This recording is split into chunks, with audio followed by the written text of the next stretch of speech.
ลูกนะแม่บ่ลูกอย่าดื้อเด้อเถอะเด้อ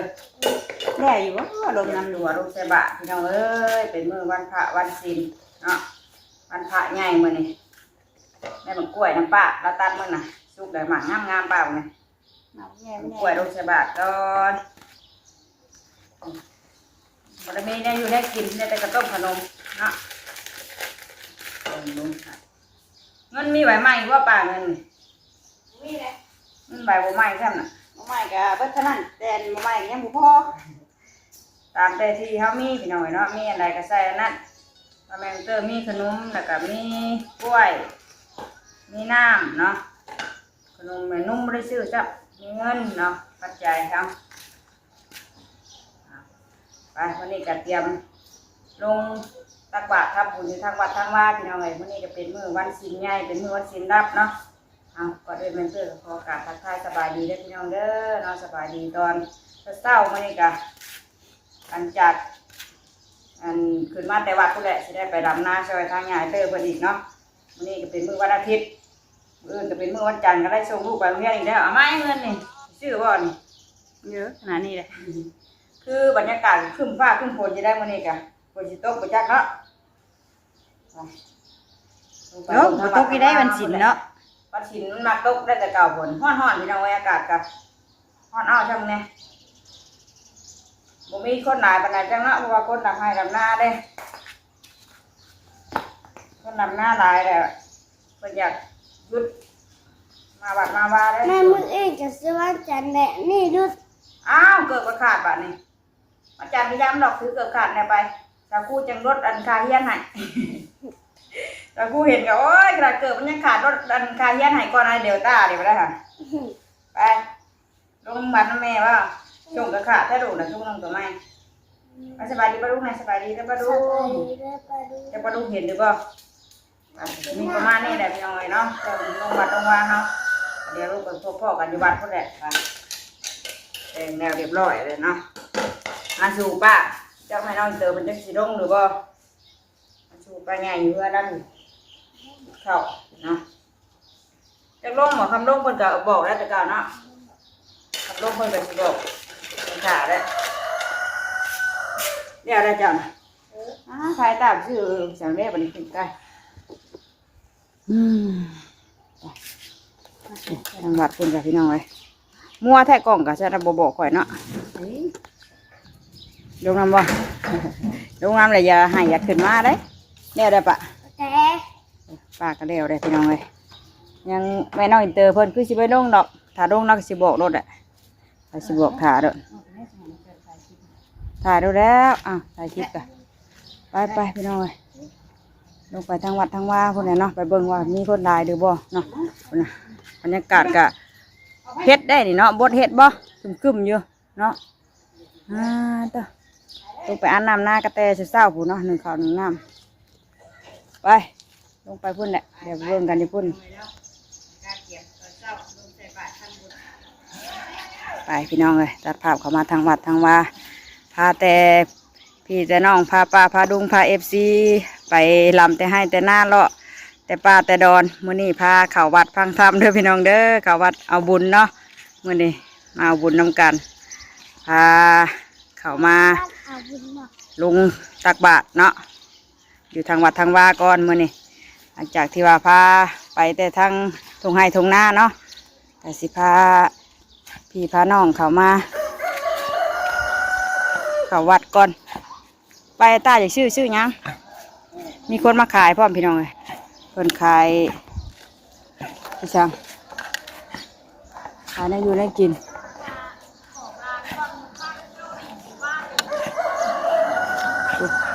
คนกะหลายเถอะบ่ตายพี่น้องเลยเนาะคนยุดดำหน้าแต่คนก็คือศิลาอยู่คนน่ะนั่งอยู่ทางวัดพุ่นไผ่กะยุดมันบ่มีน้ำไปตาไปซื้อก่อนพุ่นซื้อปิ้งไก่แล้วแต่เก่าไปลงไปซื้อปิ้งไก่ซื้อปิ้งไก่มากินกับข้าวบ่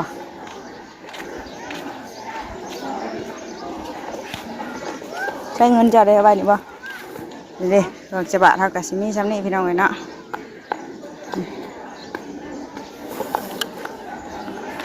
ยัง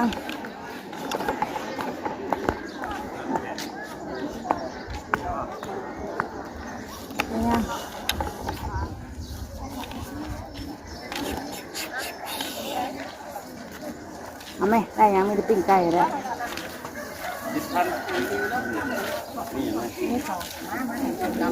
นะพี่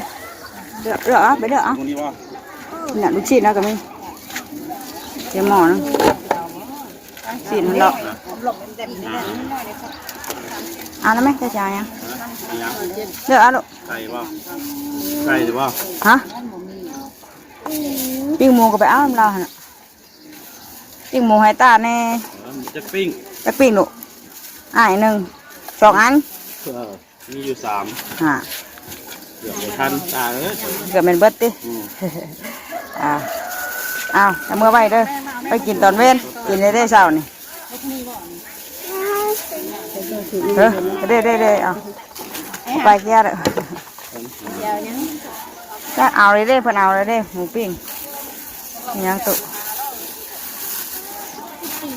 เอาแท้ฝนตกบ่เนาะ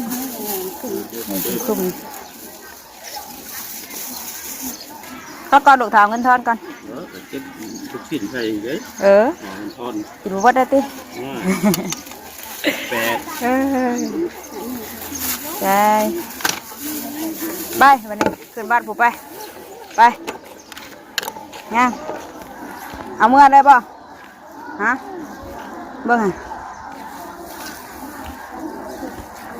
เอาเมื่อกินกับข้าวไว้ลูกไปจะกินนี่ดอกได้หมูปิ้งพี่น้องเลยก็ชื่อได้กินกับข้าวยังไหมซื้อเอาใส่คันนี่ไปกินนี่ดอกบ่อนนะเอาบ่ข้าวน้ำแม่ข้าวลงฉบับน่ะแบ่งกันแบ่งน้ำกินน้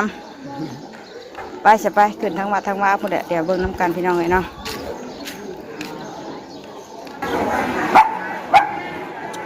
ตัดภาพขึ้นมาทั้งวัดทั้งว่าบัดนี้เนาะ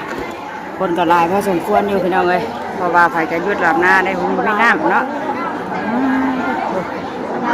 ถาทางยังพอคนขึ้นมาลังยังบริเทศเนาะโอ้มากันลงมาบุญน้ำกันวะเอาเซลอยู่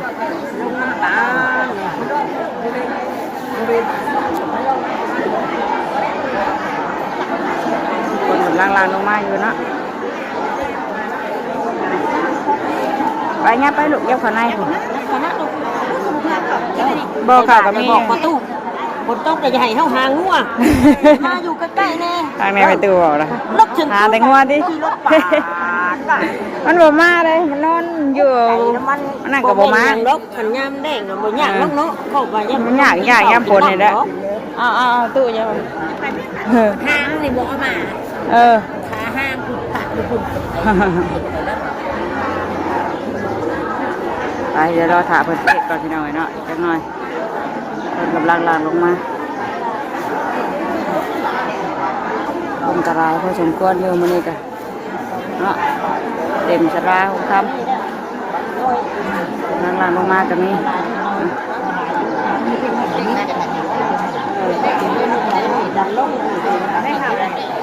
บ่เ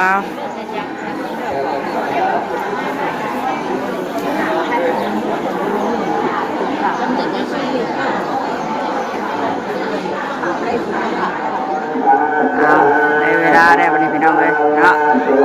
เทศนะ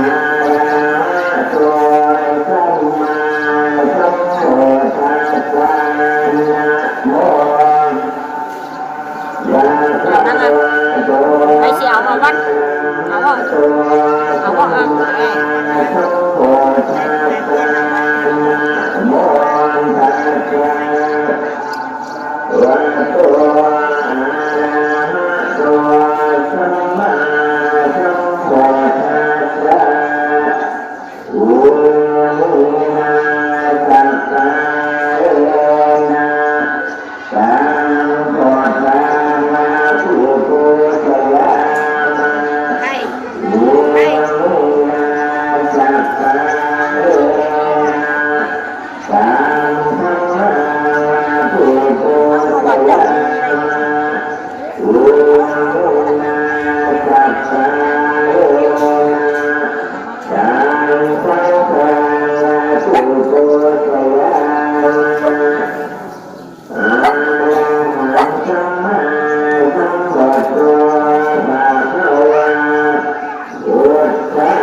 อยู่บัดนี้พี่น้องเลยเนาะ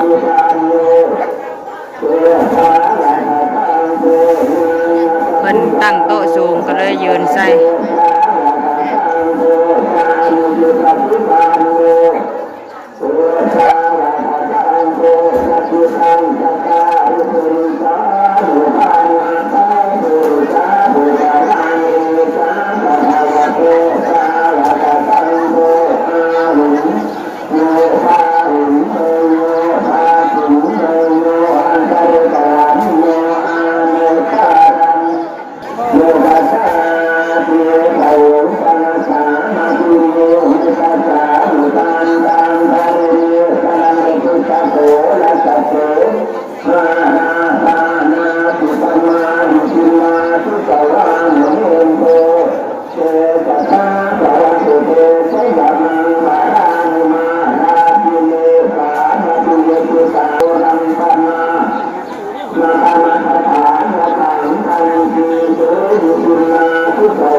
ใช้แล้วก็รอถ่ายยาน้ำตัวไหนบัดนี้เนาะ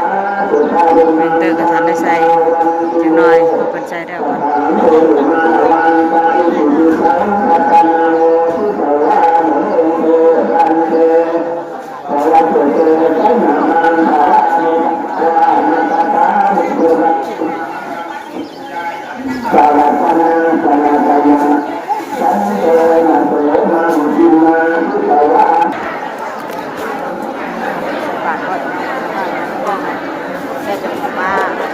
ใส่ก่อนเด้อไปใส่ก่อน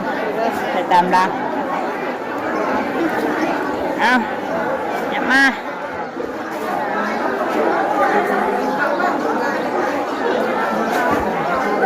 เป็นมือกล้องให้แม่น้องเตอร์ไปหน่อยเนาะให้เพิ่นไปใส่บาตรก้อนเนาะเดี๋ยวเฮาคอยไปใส่ตามรังคนบางจังหน่อยก่อนฮะสิไปบ่ให้คนบางก่อนจังหน่อยยังไป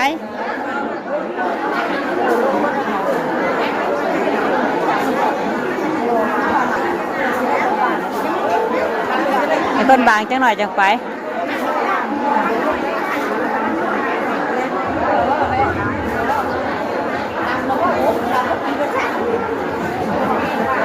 โอ้ยสบายสร้างว่าเนาะย้ำได้ข่าวติสัตว์เนาะย้ำใดก็ไม่ได้ข่าวบ่นี่พี่น้องคนถามว่าดำหน้าดับบ่ว่าย้ำใดไม่ได้ข่าวเลยผมว่าเนาะโอ้ยจังแม่นเนาะจังแม่นตอบเพิ่น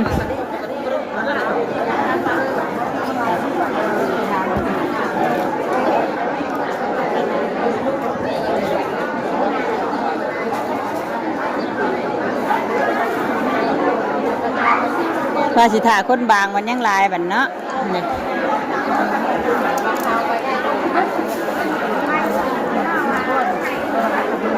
กำลังโฮมเฮ็ดกระต้มบ่ตู่อ่ะเฮ็ดกระต้มกระเต็มแท้มันเฮ็ดแท้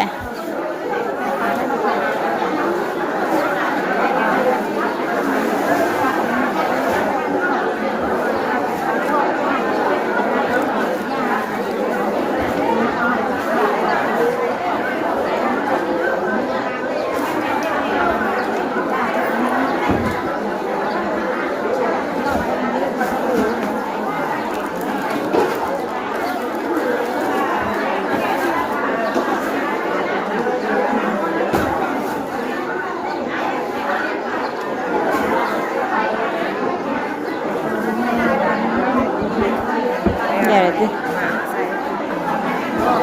ได้ปะดูกล่องให้ใส่เรียบร้อยพี่น้องเลยเนาะก็ทาแต่หยาดน้ำมาเนี่ยหยาดน้ำแล้วมาประกันใหญ่ลงมานั่งอยู่รูมมาเนี่ยพี่น้องเลยเนาะมันแดดช่องหยาดน้ำได้ปะเนี่ยเตรียมหยาดน้ำ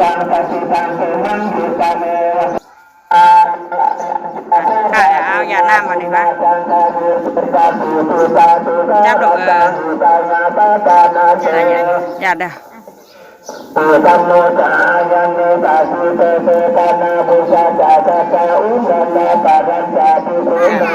อหยาดน้ำกันดอก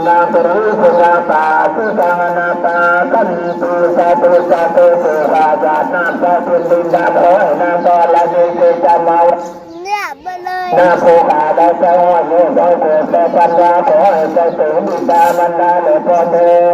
ทั้งเต่าเธอและใจยาทั้งผู้ตาเลยผู้เธอให้กันเลิศใจวัดตาโตตันอันใดก็ดีคือจะโตสันและโตวิโตพี่และโตพร้อมโตหอมและโตเล่นโตเป็นและโตตาโตดูน้ำและโตดูโบกหอและโลกตั้งไว้เป็นแดนขอให้สัตตาสังลาจงมีเพื่อนสุด หยาดดีๆด้วย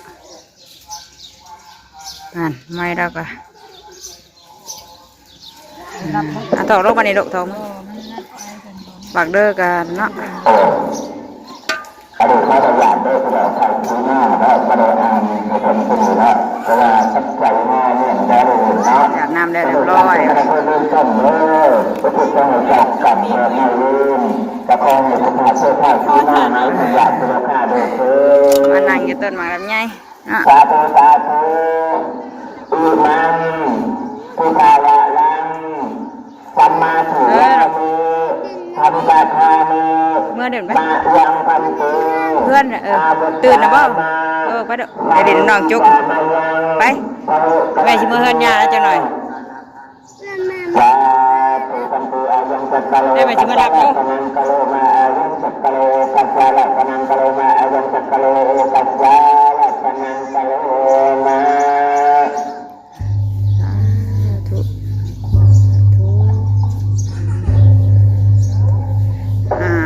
แล้วเรียบร้อยบ้านนี้เนาะดื่มกันแล้วไปกลับเลยไปหยาดน้ำใส่ต้นโพบ้านนี้พี่น้องเอ้ยแล้วเนาะทำบุญใส่ข้าวบุษราแล้วก็คืนบ้านนี้เนาะไอ้ฉันก็มีเด็ดแปดได้บ้านนี้เนาะข้าวพรรษาแล้วบ้านนี้เอ้ยแล้วเลยเฮ็ดบ้านมาชั้นไหนอย่าน้ำใส่ต้นโพก่อน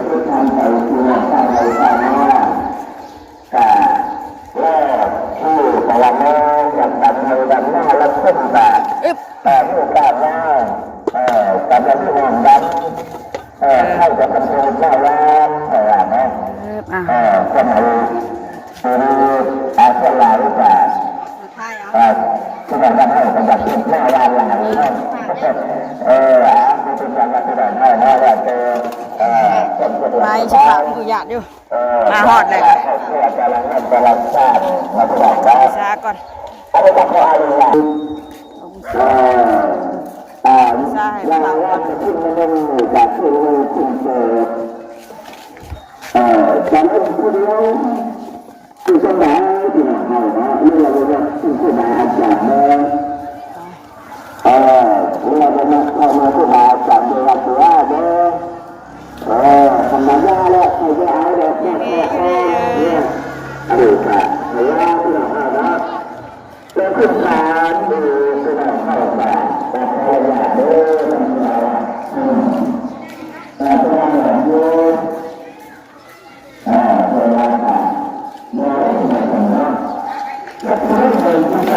แล้วทั่วบัดนี้พี่น้องเนาะใส่ข้าวบุษรากับเมื่อบัดนี้สิประมาณนี้เนาะมาตักบาตรทำบุญอยู่ทางวัดทางว่ามื้อนี้ก็พาพี่พาน้องมาบุญน้ำกันเนาะเดี๋ยวสิไปรำให้รำหน้าเสื้อยายเตอร์พอดีก่อนมื้อนี้ก็ได้เนาะไปสำหรับคลิปนี้เนาะไปพอกันดีคลิปหน้าพี่น้องเอ้ยสบายดีกันเบิดทุกคนไปแล้ว